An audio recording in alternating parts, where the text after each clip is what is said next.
Halo, berjumpa lagi di channel About Fishing. Ini saya mau berangkat harian. Ini alat, oh iya, sama mengenalkan ini alat bantu pemotong tahu.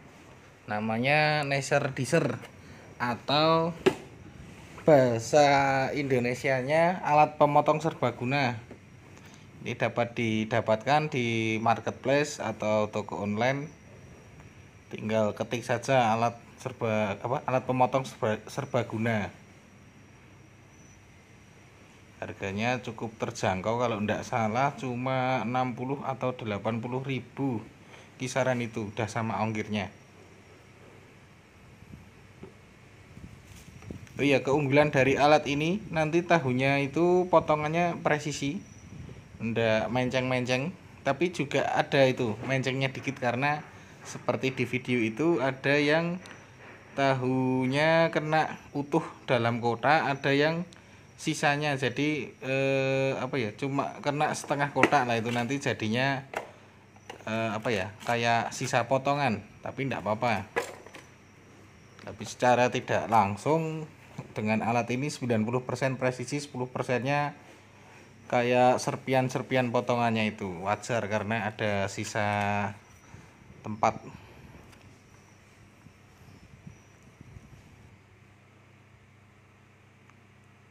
Oh iya, ini kenapa saya bikin manual pakai tangan untuk nekannya, karena kalau pakai tutup itu banyak yang terbuang, malahan nyangkut-nyangkut di itu alat penekannya.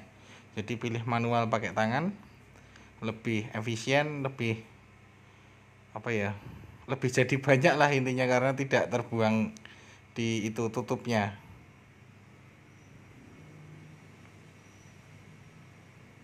Oh iya, nanti di akhir-akhir video ada video tes mancingnya.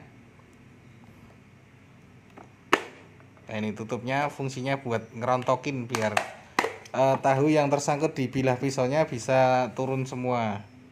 Nah, ini jadinya seperti ini, mantap-mantap.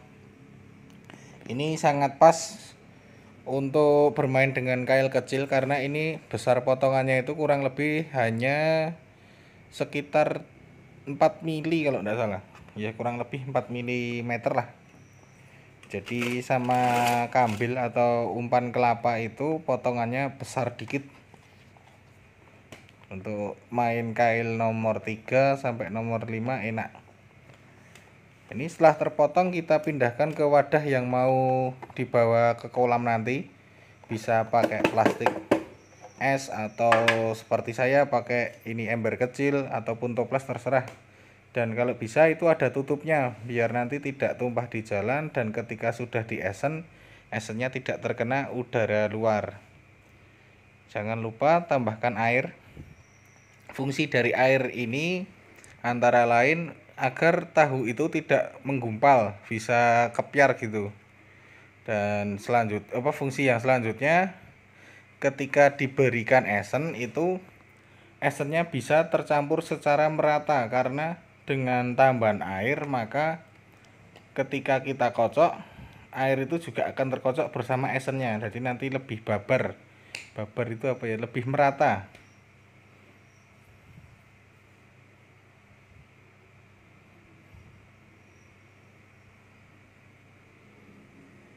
Ini aromanya saya memadukan seperti biasanya pakai amis dan wangi gurih, dan mungkin ada aroma asam atau kayak fermentasi, karena dari tahunya sendiri itu pasti mengeluarkan aroma kecut-kecut atau asam. Ini dikocok-kocok dulu biar tercampur secara merata.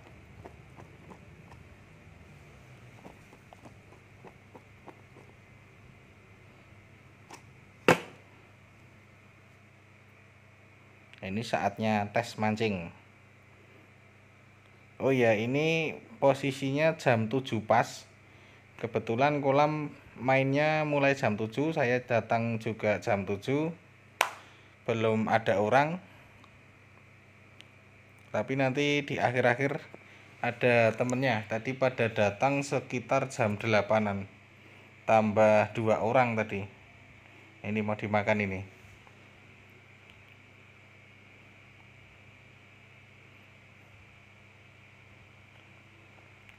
Oh iya, soal orang itu terserah mau dibully atau mau dikomen apa, terserah. Karena mancing bawal itu berangkat pagi adalah salah satu trik. Karena ikan bawal ketika kolam masih dalam kondisi steril, kolam masih dalam kondisi yang tenang, itu presentasi dia makan lebih tinggi. Yang pertama itu. Dan yang kedua, kita apa itu punya kesempatan untuk ngebom. Ngebom itu untuk mengenalkan umpan kita.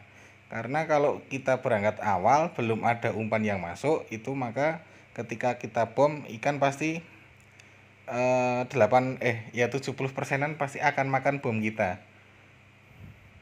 Dan tanpa disadari lawan, nanti ikan itu udah mengenal umpan kita.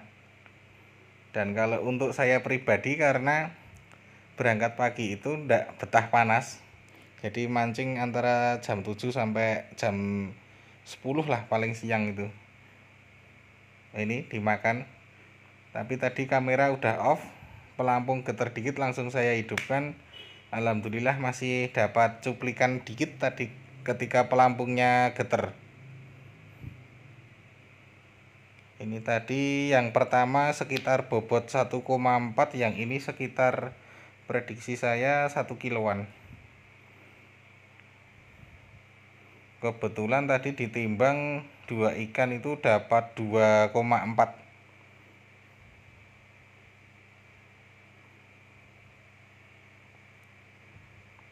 Untuk setelannya ini digantung tadi sekitar 10 sampai 12-an cm lah satu kolong pancing yang agak atas. Sekian dulu video dari saya, jangan lupa like, komen, dan subscribe.